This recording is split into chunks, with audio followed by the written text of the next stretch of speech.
చిత్తూరు జిల్లాలో కూరగాయల ధరలు పడిపోవడంతో రైతులకు గిట్టుబాటు ధరలు లేకుండా అధిక మొత్తంలో నష్టపోతున్నామని వారి ఆవేదనను వ్యక్తపరిచారు. ఇదే విధంగా కొనసాగితే రానున్న రోజుల్లో రైతు అధిక మొత్తంలో నష్టపోయే అవకాశం ఎక్కువ ఉందని, రైతులు ఏ పంటలు వేసినా గిట్టుబాటు ధరలు రాకపోవడంతో అప్పు చేసి పంటను వేసిన రైతులు వడ్డీలు కట్టలేక ఆత్మహత్యలు చేసుకునే రోజులు వస్తాయని వారి ఆవేదన వ్యక్తం చేశారు.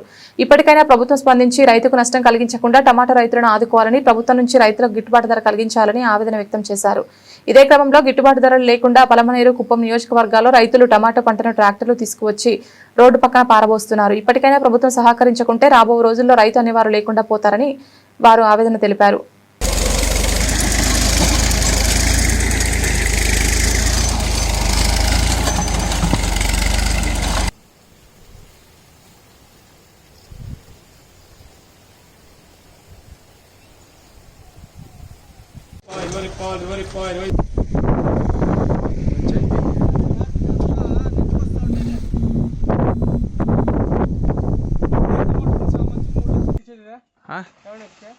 అన్ని టోటల్ అన్నిటికి